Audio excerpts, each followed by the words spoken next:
રામ રામ ને સીતારામ બધાને. કેમ છો તમે બધા? આશા રાખું છું કે તમે બધા સારા જશો અને સારા જ રહો એવી ભગવાનને પ્રાર્થના. તો આજે આપણે આવી ગયા છીએ સતલાસણા એટલે કે અંબાજી પાસે.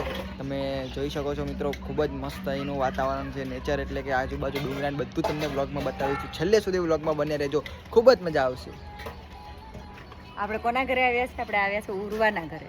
ઉર્વાના ઘરે. આ ઉર્વા તો જુઓ,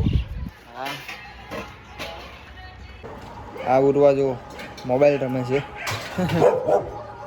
અને મોબાઈલ જ રમવો હોય આખો દિવસ. મેક્સ જો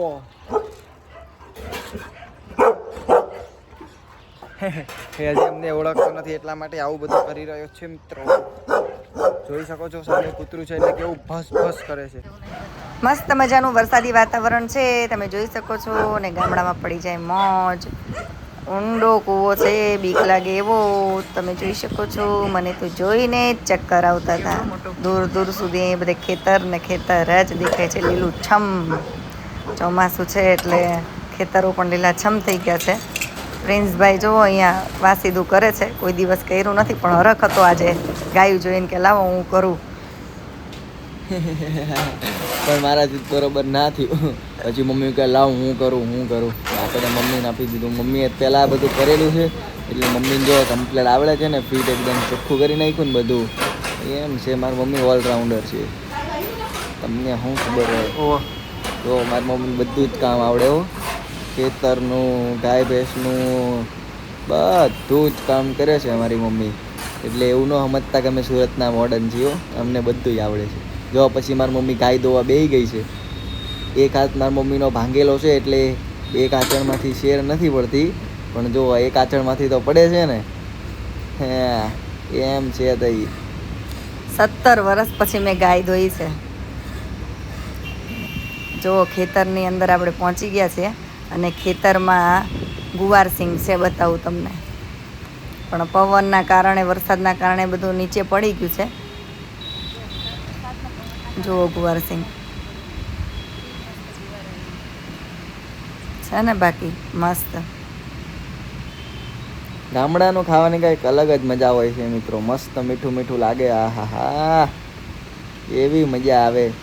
દૂર દૂર અને પાછા અહીંયા તો આજુબાજુ નકરા ડુંગરા જ છે મિત્રો. જો દૂર દેખાય, પેલા દૂર ડુંગરા દેખાય. આજુબાજુ આખું ગામ આ ડુંગરાથી ઘેરાયેલું છે. જો આ મીઠો લીમડો છે. અત્યારે ઉનાળામાં શહેરની અંદર લેવા જવો હોય તો પૈસા આપો ત્યારે મળે, અને ગામડામાં તો તમને ગમે ત્યાં જ સેઢા ઉપર વાવેલો જોઈ. એટલે મજા પડી ગઈ. મેં તો તરત જ તોડીને મોઢામાં નાખી દીધો. મને તો બહુ ભાવે લીમડો. પ્રિન્સભાઈ તો જો ટ્રેક્ટર ચલાવવા લાગ્યા છે, અને ખબર નહીં દાદા સાથે ક્યાં જાય છે ટ્રેક્ટરમાં. ક્યાં ચાલે પ્રિન્સભાઈ? હું તો દાદા સાથે ટ્રેક્ટર ચલાવતો ખેતર તરફ જાતો હતો. ત્યાંથી ઘરે આવું છું પાછો. મને આવડે છે, 70% ટ્રેક્ટર આવડી ગયું છે. પહેલેથી તો મને ટ્રેક્ટર આવડતું હતું. ટ્રેક્ટરનો બહુ શોખ. હા, મજા આવે ટ્રેક્ટર ચલાવવાની. ગામડાની જિંદગી જ બહુ મજા આવે જીવવાની. શું કેવું બેટા? મસ્ત. હવે આ ટ્રેક્ટર પાર્ક કરીને અમે મજા આવી જાય. એકદમ ફ્રી સ્ટેરિંગ હતું. એક હાથે હું સ્ટેરિંગને રમાડતો હતો. મજા આવી ગઈ. એક હાથે વિડીયો શૂટ કરતો હતો. અને એક હાથે વિડીયો શૂટ કરતો હતો. પાર્કિંગમાં. તો આપણે હવે અહીંયાથી સતલાસણાથી સુરત જવા માટે નીકળી ગયા છીએ. મસ્ત વ્લોગ તમે આ બતાવીશું. મસ્ત વ્લોગ ઉતારેલો છે. જોજો, આખો જોજો, તમને ખૂબ જ મજા આવશે. ગામડાની લાઈફ અમે 1-2 દિવસ જીવી છે. 17 વર્ષ પછી મેં ગાય દોઈ છે. મમ્મીએ 17 વર્ષ પછી ગાય દોઈ છે. મેં થોડુંક ટ્રેક્ટર ચલાવ્યું છે. બધું જ અંદર છે. બરોબર. તો વ્લોગ જોવાનું ભૂલતા નહીં. એક નંબર અને ખૂબ જ મસ્ત વ્લોગ છે.